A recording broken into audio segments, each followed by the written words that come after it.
नमस्कार। राधे राधे, हर हर महादेव। मैं आपका आचार्य देव। आज इस वीडियो पे एक ऐसे व्यक्ति के बारे में बात करेंगे जो अपने आप में अनुपम है। आलोचना कर सकते हैं, लेकिन उनका संघर्ष और उनकी सफलता दोनों प्रेरणा स्रोत रही है। हम बात कर रहे हैं कवि कुमार विश्वास। बाद में राजनेता बने, नेता बने, आजकल कथावाचक बने हैं। और उनको जो शोहरत मिली है उनके कविता से, उनके वाक्पटुता से। ज्ञान आपके पास कितना है, उससे अधिक महत्वपूर्ण ये है कि आप ज्ञान को कैसे लोगों के सामने रखते हैं। बाबा रामदेव से ज़्यादा अच्छा योग जानने वाले हजारों की संख्या में हैं, लेकिन उन्होंने मार्केटिंग अच्छी करनी सीख ली, इसलिए आज उनका नाम शीर्षस्थ है। कुमार विश्वास जैसे अच्छा कथा कहने जानने वाले लोग हैं, लेकिन उनका जो बोलने का अंदाज है वो अपने आप में निराला है। जो शब्दों की जादूगरी उनके पास है वो बिरले लोगों के पास होती है। व्यक्तित्व तो नायाब है। तो एक प्रश्न उठा कि राजनीति में आम आदमी पार्टी के कूड़ेदान में जाने के पश्चात सर्वाधिक जो प्रतिक्रियाएं देखने को मिली कुमार विश्वास जी की मिली। मन के जो उनके भाव थे वो प्रकट होके निकले। तो क्या मुख्यमंत्री बन सकते हैं क्या? आज का बिंदु यही होगा, क्या कुमार विश्वास मुख्यमंत्री बन सकते हैं? क्योंकि एक चर्चा जोरों पे चल रही है कि कुमार विश्वास दिल्ली के चीफ मिनिस्टर होंगे। क्या भाजपा बनाएगी? क्या भाजपा ऐसी, हालांकि भाजपा कुछ भी कर सकती है, बीजेपी वाले कुछ भी करने के लिए हैं। मोहन यादव को बना सकते हैं, शिवराज सिंह चौहान को हटा के, तो कुछ भी कर सकते हैं। खैर, अंत में होता वही है कि हमारे भाग्य में अगर लिखा है तो चीज़ें भाग कर आएंगी, और भाग्य में नहीं लिखा है तो भाई आम आदमी पार्टी उठाने में कुमार विश्वास जी, खासकर जन समुदाय को इकट्ठा करने में कुमार विश्वास जी का बहुत बड़ा योगदान रहा है। इनकी हम कुंडली में बात करेंगे। क्या इनकी कुंडली अभी वर्तमान में कुछ ऐसे संयोग, ऐसी योग लेके आ रही है कि जो इन्हें मुख्य मंत्री के पद पे आसीन कर सकती है। चैनल पे पहली बार आए हैं तो कृपया चैनल को सब्सक्राइब करते हुए चलें। वीडियो अगर आप देखेंगे टू द पॉइंट, ज्योतिष की समझ है थोड़ी भी, तो आपको पसंद आएगा। नहीं समझ में है तो राधे राधे, जय श्री कृष्ण। ठीक है, कुंडली आपके सामने लगी है, आप देख सकते हैं। अब इनका जो डेट ऑफ बर्थ है 10 फरवरी 1970। अभी इनका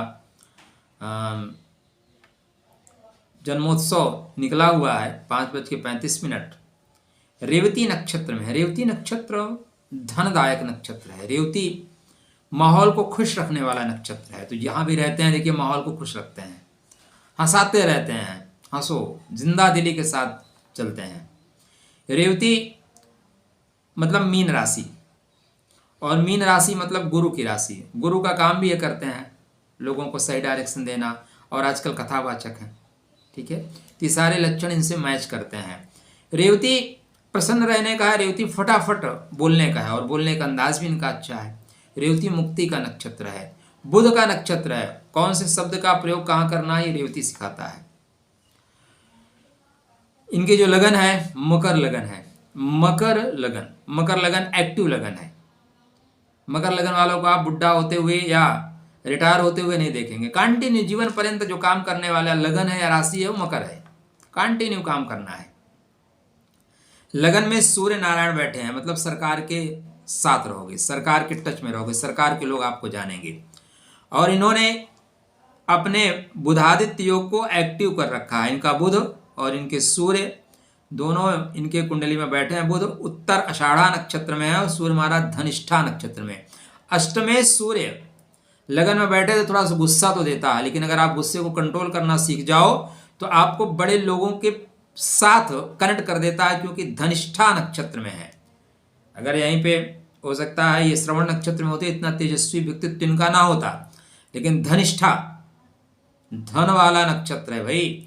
तो सूर्य नारायण धनिष्ठा में बैठ के बड़े लोगों से संबंध बना रहे हैं। बुध उत्तर आषाढ़ा, उत्तर मतलब बाद में, आषाढ़ मतलब प्रसन्नता देने वाली। तो जो आप काम कर रहे हो वो बाद में आपको प्रसन्नता देगी। इनकी कविताएं भी तो ऐसी हुई, राजनीति में आने के बाद कितना वायरल किया गया है, तो वो उससे उनको नेम फेम मिला। बुधादित्य योग बन रहा है लगन में।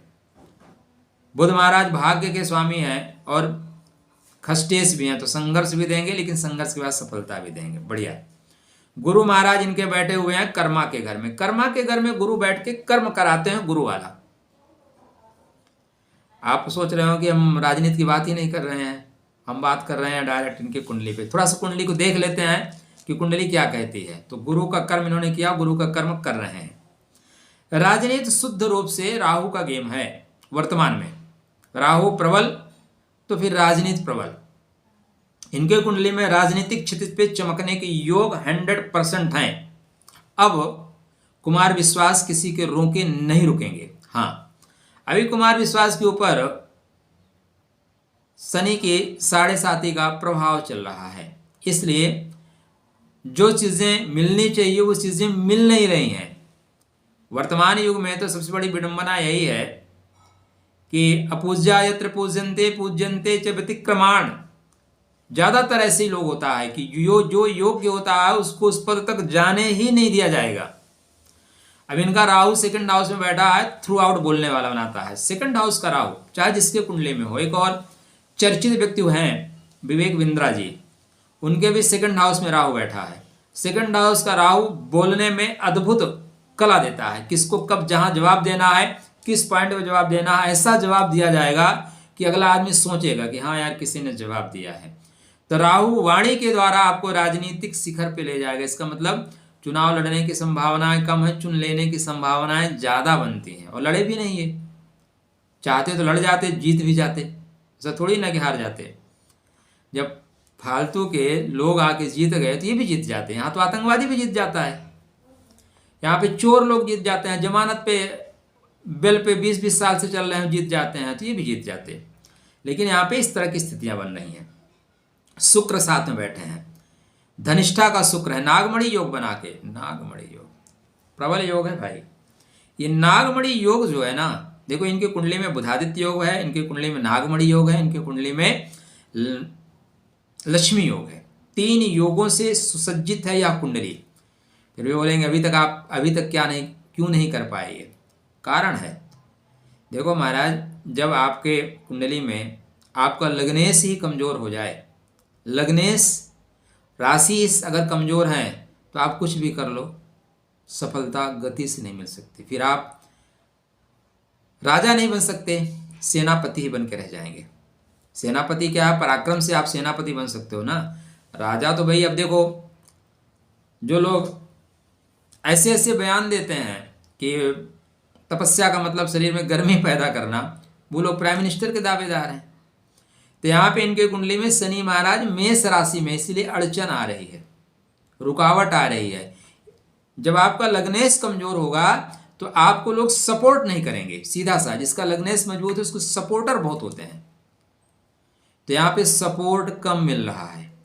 यद्यपि नीच के नहीं है, नीच राशि में है, लेकिन जिस राशि में है उसका स्वामी अष्टम भाव में बैठा है। जब तक कुमार विश्वास केतु को ठीक नहीं करेंगे, ठीक है ना।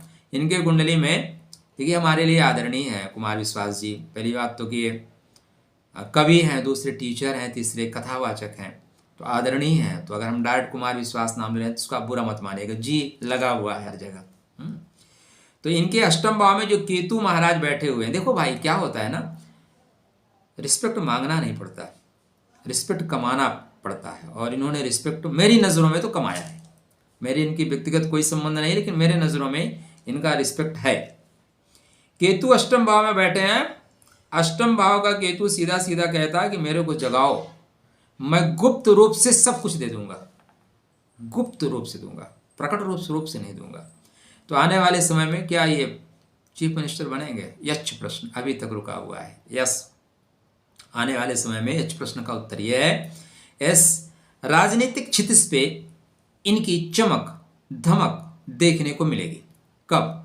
18 मई 2025 के बाद। वास्तविक चमक कब मिलेगी? वास्तविक चमक मिलेगी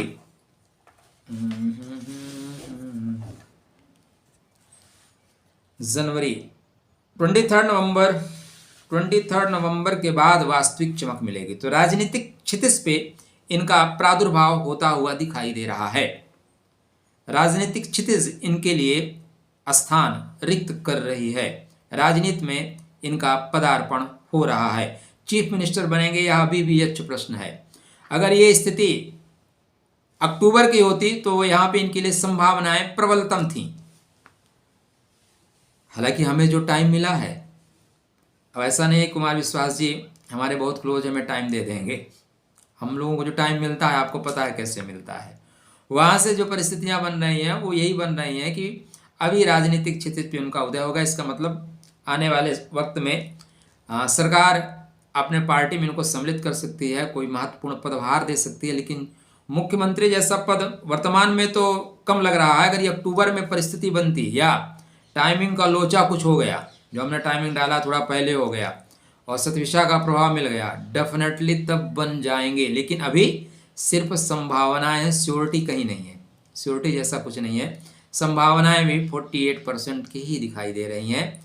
और कोई विशेष चमत्कार हो जाए, इन्होंने केतु को ठीक कर लिया हो, ये भी तो ऐसा तो है नहीं। अब ऐसे जिस घराने से आते हैं वहाँ पे भाई ज्योतिषियों से इनका मिलना मिलाना होगा, हमसे ज़्यादा अच्छे ज्योतिषी इनके पास होंगे। तो वो हो सकता है इन्होंने अपने केतु को एक्टिव कर लिया हो, तो ये बन सकते हैं। लेकिन संभावनाएं फिलहाल ज़्यादा दिखाई दे रही हैं। आने वाले वक्त में राजनीतिक क्षेत्र पे इनकी चमक धमक देखने को मिलेगी। ये बोलने में बहुत ही चतुर इंसान है, बोलने में डॉक्टर ऐसे लगाते नहीं। वास्तव में शतविषा जो है जादूगर नक्षत्र है और इनके वाणी में जादू है।